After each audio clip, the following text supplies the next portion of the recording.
জন্ম আমার দেয়নি পিতা, যেটা বলছিলাম জন্ম দিল পরে। কেমন কথা দেখুন, আমি যদি বলি যে জন্ম আমার দেয়নি পিতা, জন্ম দিল পরে, ব্যাপারটা কত দূরে যাচ্ছে দেখছেন তো। আমার যখন জন্ম হলো আমার মা ছিল না ঘরে। এবার বলে দি, ভেঙে দিই, মাগো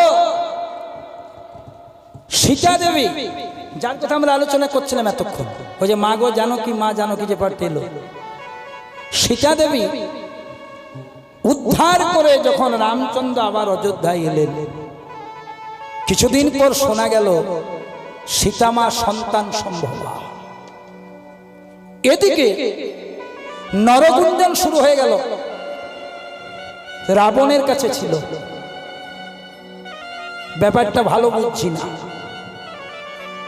রামচন্দ্রকে বললে তোমাকে ত্যাগ দিতে হবে, তোমার স্ত্রীকে আমরা প্রজারা হয়ে বলছি, না হলে তোমাকে আমরা মানব না।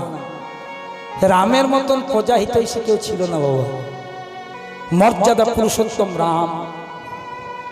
ভালো করে শোনো মায়েরা, রামচন্দ্র মনে মনে চিন্তা করলেন আমি এটাই চেয়েছিলাম, যে অন্তত যখন আমার স্ত্রীর গর্ভে সন্তান আসবে সে যেন গুরুর বাড়িতে থাকে, সে যেন ভগবানের প্রসাদ পায়, সে যেন সাধু সঙ্গ করে।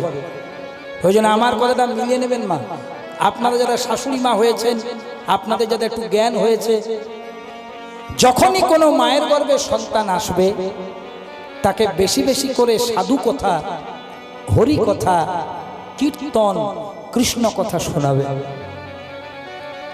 মাঝে মাঝে বৈষ্ণবের প্রসাদ, কৃষ্ণ প্রসাদ সেবা দেবেন, সন্তান আপনার খারাপ হবে না মা।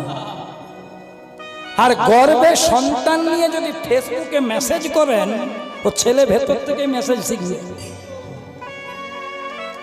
সন্তান আছে গর্ভে আর মা মেসেজ করছে ভালো আছো, কেমন আছো, ছেলেটা বলছে দাঁড়াও বেরোতে দাও, প্রেম সে বলো রাধে রাধে। খারাপ ভাবে নেবেন না মা। বাবা মা যেমন শিক্ষা দেবে, প্রথম শিক্ষা সন্তান সেটাই পাবে। বাড়ির মতন স্কুল আর পিতামাতার মতন শিক্ষক শিক্ষিকা দুনিয়ায় কেউ নেই।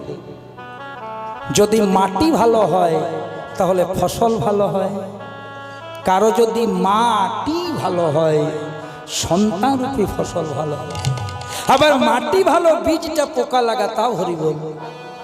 মাটি যদি ভালো হয়, মানে মাটি যদি ভালো হয় আর পিতারূপী বীজ যদি উৎকৃষ্ট হয়, সে ঘরে রবীন্দ্রনাথ আসে, সে ঘরে চণ্ডীদাস আসে, সে ঘরে নেতাজি আসে, সে ঘরে সুভাষচন্দ্র আসে, সে ঘরে রামকৃষ্ণ আসে। আর যদি মাটি আর বীজ গোলমেলে হয়, রবীন্দ্রনাথ আসে না, রবীন্দ্রনাথের নোবেল চুরি করার ভদ্রলোক আসে। প্রেম সে বলো রাধে রাধে। এটাই বাস্তব, এটাই শাস্ত্রসম্মত। তাহলে ভালো করে লক্ষ্য রাখো মা, জন্ম আমার দেয়নি পিতা। রামচন্দ্র তখন করলো কি, সীতাকে দিয়ে এলো বাল্মীকি মুনি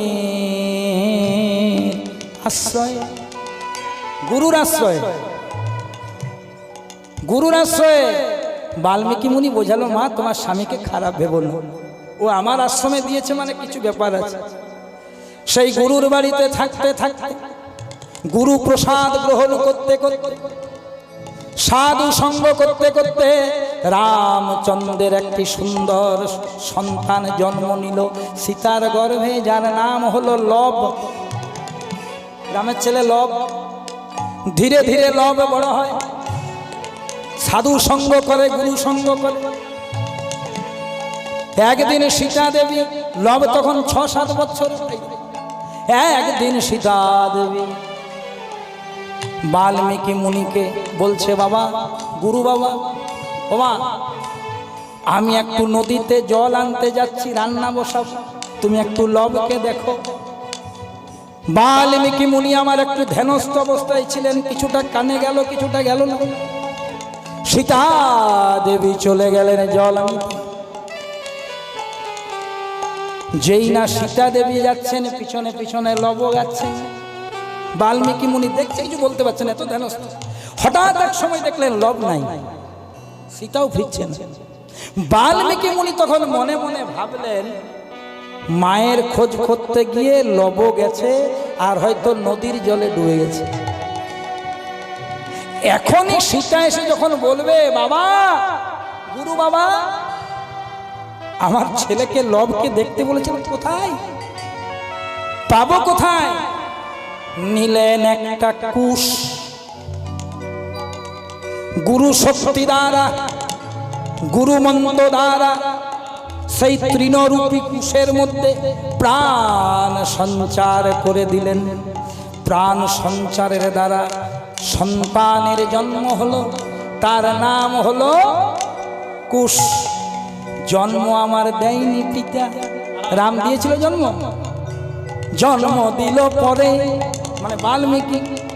আমার যখন জন্ম হলো, আমার মা ছিল না ঘরে, ছিল মা?